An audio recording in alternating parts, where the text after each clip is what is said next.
Assalamualaikum warahmatullahi wabarakatuh.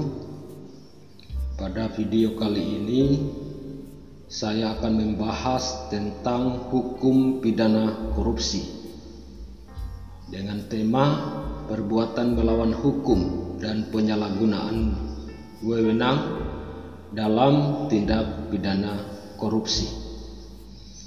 Adapun alasan sehingga saya mengambil tema ini karena berdasarkan hasil pengalaman kami sebagai penyidik tindak pidana korupsi, banyak terjadi dalam pengelolaan keuangan negara, baik yang bersumber dari anggaran APBN maupun APBD, banyak yang terjerat dengan tindak pidana korupsi, melakukan perbuatan melawan hukum dan penyalahgunaan wewenang, khususnya dalam pengadaan barang dan jasa pemerintah maupun juga dalam pengelolaan keuangan daerah maupun desa. Sebelum kita membahas itu, ada baiknya saya mengingatkan beberapa statement dari para pakar seperti yang disampaikan oleh Kautilya. Kautilya adalah seorang Perdana Menteri di India Utara sekitar ribuan tahun yang lalu. Beliau menyampaikan statement bahwa tidak mungkin orang tidak merasakan madu atau racun yang ada di ujung lidahnya. Sama halnya tidak mungkin orang yang mengurus uang kerajaan tanpa mencicipi kekayaan raja meskipun seujung kuku. Ini menunjukkan bahwa tindak pidana korupsi sudah lama terjadi dan juga mengingatkan kita bahwa kekuasaan itu cenderung disalahgunakan. Dan lebih tegas lagi sebagaimana disampaikan oleh Lord Acton bahwa power corrupts and absolute power corrupts absolutely. Statement ini artinya bahwa kekuasaan itu cenderung disalahgunakan. Semakin besar kekuasaan yang dimiliki, peluang absolut untuk menyalahgunakan kekuasaan itu semakin besar. Selanjutnya akan disampaikan mengenai dasar hukum penanganan tindak pidana korupsi di Indonesia. Ini diatur dalam Undang-Undang Nomor 20 Tahun 2021 tentang perubahan atas Undang-Undang Nomor 31 Tahun 1999 tentang pemberantasan tindak pidana korupsi. Sebagaimana tadi telah disampaikan bahwa tema pada kali ini adalah perbuatan melawan hukum dan penyalahgunaan wewenang. Dalam undang-undang tersebut, perbuatan melawan hukum terdapat dalam pasal 2 yang lengkapnya berbunyi, setiap orang yang secara melawan hukum melakukan perbuatan memperkaya diri sendiri atau orang lain atau suatu korporasi yang dapat merugikan keuangan negara. Perbuatan melawan hukum ini atau sifat melawan hukum dalam hukum pidana memiliki 4 makna. Yang pertama, sifat melawan hukum secara umum. Yang kedua, sifat melawan hukum khusus. Yang ketiga, sifat melawan hukum formil. Dan yang keempat adalah sifat melawan hukum material. Sifat melawan hukum umum diartikan bahwa sebagai syarat umum dapat dipidananya suatu perbuatan. Artinya bahwa setiap perbuatan pidana di dalamnya pasti mengandung unsur melawan hukum. Sedangkan sifat melawan hukum khusus, biasanya kata melawan hukum itu dicantumkan secara tegas dalam rumusan delik. Dengan dicantumkannya secara tegas sifat melawan hukum dalam suatu delik misalnya, maka oleh aparat penegak hukum dalam pembuktian di sidang pengadilan harus benar-benar dibuktikan adanya perbuatan melawan hukum tersebut. Sedangkan sifat yang ketiga adalah sifat melawan hukum formil.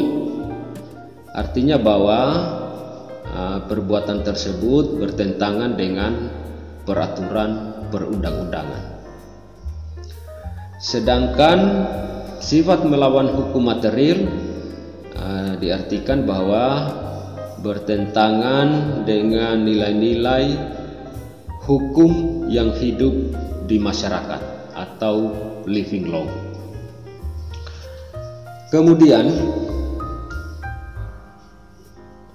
sifat melawan hukum perbuatan dalam pasal 2 ini merupakan bestandel delik atau delik inti yang tentunya dalam pembuktian harus benar-benar dibuktikan terlebih dahulu.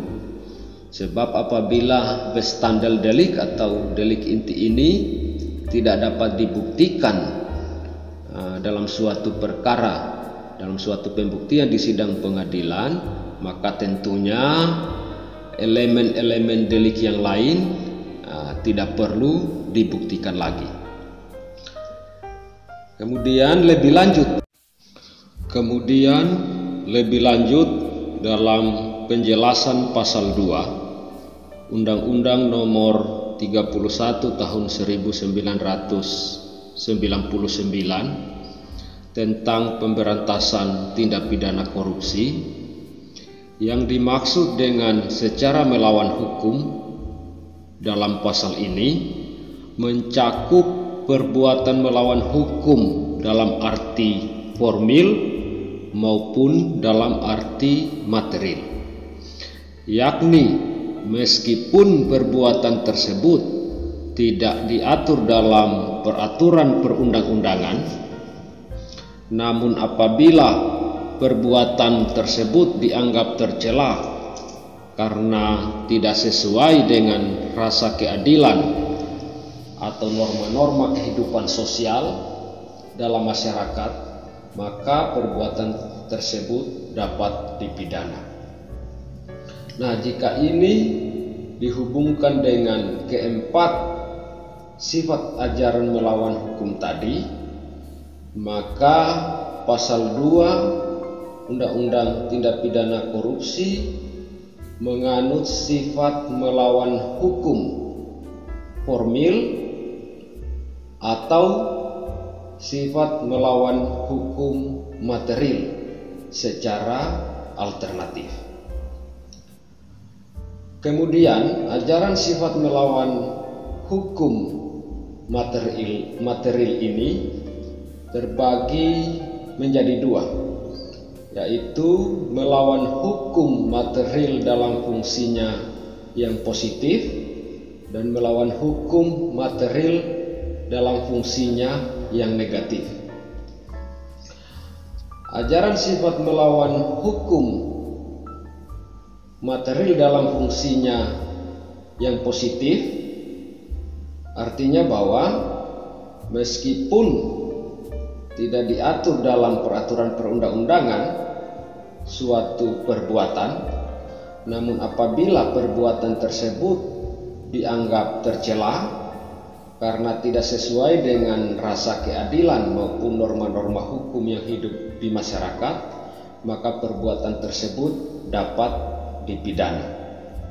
Sebaliknya, terhadap melawan hukum material dalam fungsinya yang negatif, meskipun perbuatan tersebut dalam suatu peraturan perundang-undangan merupakan perbuatan melawan hukum, namun apabila perbuatan tersebut dianggap tidak tercela berdasarkan rasa keadilan dan norma-norma hukum yang hidup di masyarakat, maka perbuatan tersebut adalah bukan perbuatan melawan hukum.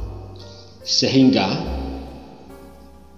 penjelasan pasal 2 Undang-Undang Tindak Pidana Korupsi tersebut menganut ajaran melawan hukum formil atau ajaran melawan hukum material dalam fungsinya yang positif.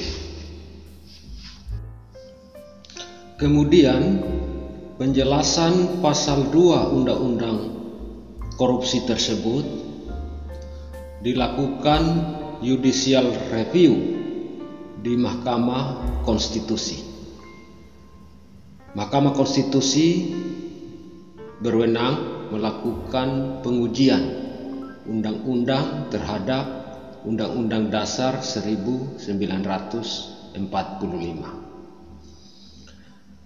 Dalam putusan Mahkamah Konstitusi nomor 003/PUU garis datar Romawi 4/2006 menyatakan bahwa penjelasan pasal 2 ayat 1 yang menyebutkan dengan secara melawan hukum dalam pasal ini mencakup perbuatan melawan hukum dalam arti formil maupun dalam arti material, yakni meskipun perbuatan tersebut tidak diatur dalam peraturan perundang-undangan, namun apabila perbuatan tersebut dianggap perbuatan tercela karena tidak sesuai dengan rasa keadilan atau norma-norma kehidupan sosial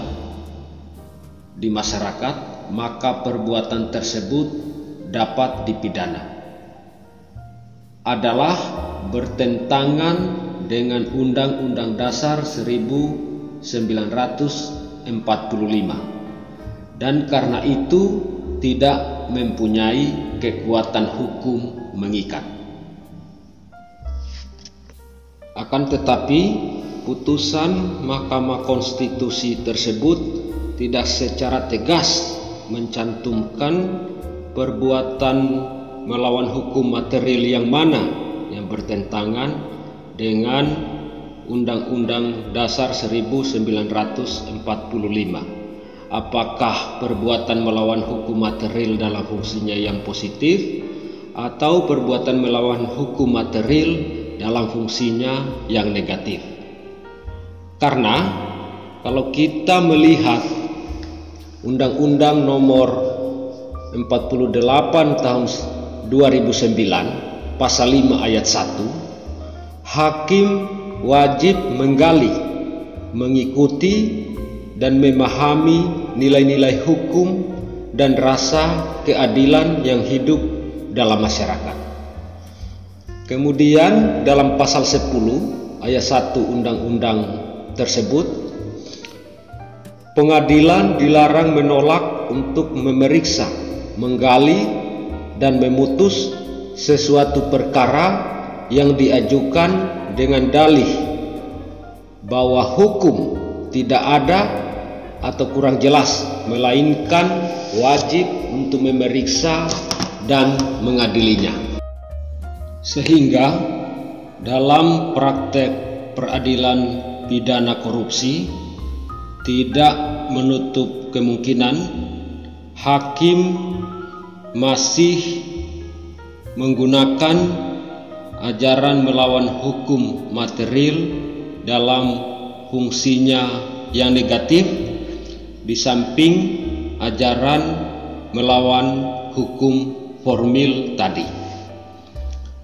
Oleh karena itu, dalam pengelolaan keuangan negara, baik yang bersumber dari APBN, APBD, maupun dalam kegiatan pengadaan barang dan jasa pemerintah, serta pengelolaan keuangan daerah maupun pengelolaan keuangan desa, wajib memperhatikan peraturan perundang-undangan yang berlaku supaya dalam pelaksanaan kegiatan tersebut tidak bertentangan atau merupakan perbuatan yang melawan hukum. Selanjutnya kita akan membahas tentang penyalahgunaan wewenang. Penyalahgunaan wewenang diatur dalam pasal 3 Undang-Undang Nomor 31 Tahun 1999 sebagaimana telah dirubah dengan Undang-Undang Nomor 20 Tahun 2001. Adapun rumusan deliknya adalah setiap orang dengan tujuan menguntungkan diri sendiri atau orang lain atau suatu korporasi menyalahgunakan kewenangan, kesempatan atau sarana yang ada padanya karena jabatan atau kedudukan yang dapat merugikan keuangan negara atau perekonomian negara, dipidana dengan pidana penjara seumur hidup atau pidana penjara paling singkat 1 tahun dan paling lama 20 tahun dan atau denda paling sedikit 50 juta rupiah dan paling banyak 1 miliar rupiah. Jadi sama halnya dengan pasal 2 tadi tentang perbuatan melawan hukum, dalam pasal 3 ini bestandel deliknya adalah penyalahgunaan wewenang.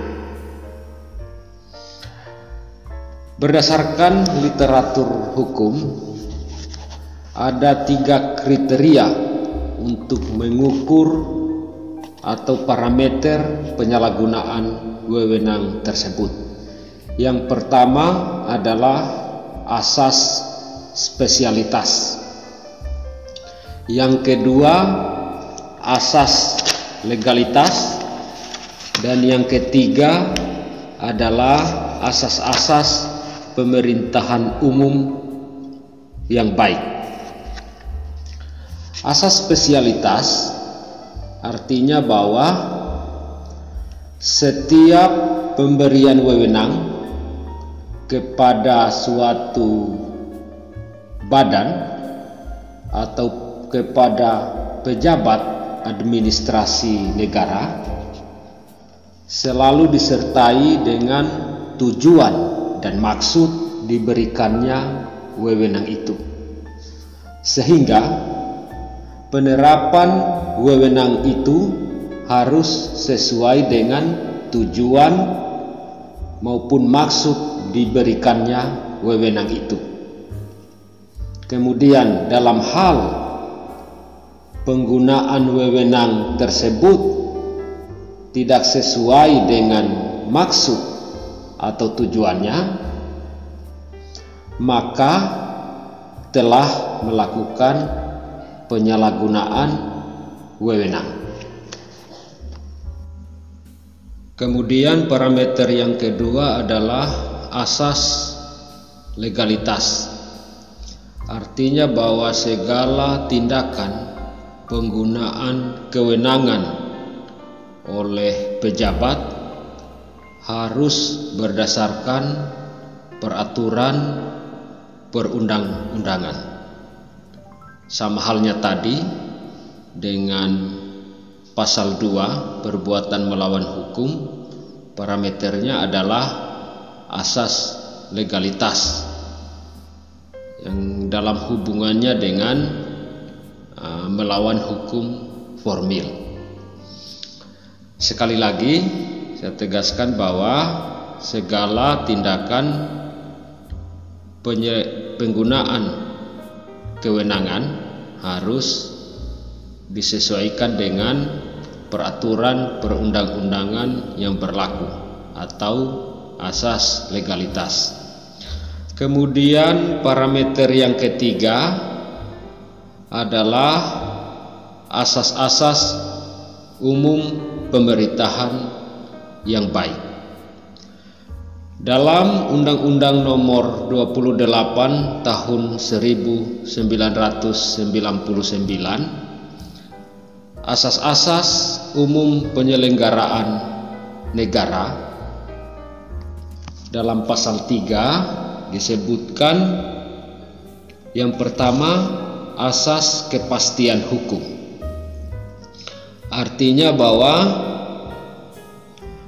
merupakan asas dalam negara hukum yang mengutamakan landasan peraturan perundang-undangan, kepatutan dan keadilan dalam setiap penyelenggaraan negara.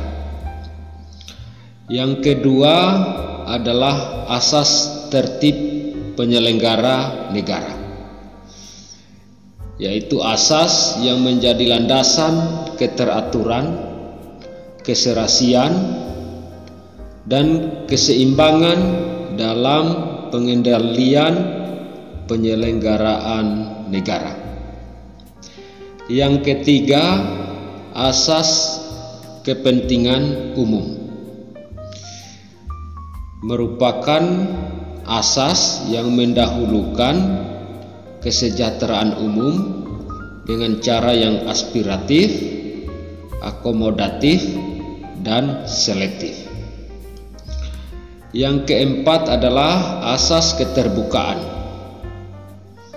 yaitu asas yang membuka diri terhadap hak masyarakat untuk memperoleh informasi yang benar, jujur, serta tidak diskriminatif tentang penyelenggaraan negara, dan tentunya tetap memperhatikan perlindungan atas hak asasi, baik hak asasi pribadi, golongan, dan asas rahasia negara. Yang kelima adalah asas proporsionalitas, adalah asas yang mengutamakan keseimbangan antara hak dan kewajiban penyelenggara negara. Yang keenam adalah asas profesionalitas, yaitu asas yang mengutamakan keahlian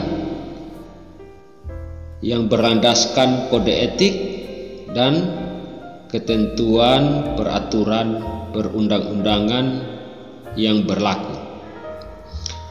Yang ketiga, yang selanjutnya, asas akuntabilitas, yaitu asas yang menentukan bahwa setiap kegiatan dan hasil akhir dari kegiatan penyelenggaraan negara, termasuk pengelolaan keuangan negara atau daerah, atau dalam pelaksanaan kegiatan-kegiatan di pemerintahan daerah maupun pemerintahan desa harus dapat dipertanggungjawabkan kepada masyarakat atau rakyat sebagai pemegang kedaulatan tertinggi negara sesuai dengan ketentuan perundang-undangan yang berlaku. Saya kira itu materi yang dibawakan tentang perbuatan melawan hukum dan penyalahgunaan kewenangan dalam tindak pidana korupsi. Semoga segala perbuatan dan tindakan kita dalam melakukan pengelolaan keuangan negara, baik yang bersumber dari APBN maupun APBD, termasuk pengelolaan keuangan daerah dan desa, harus benar-benar kita memperhatikan hal-hal tersebut yang telah disampaikan. Semoga materi ini dapat memberikan manfaat kepada saya sendiri maupun kepada kita sekalian.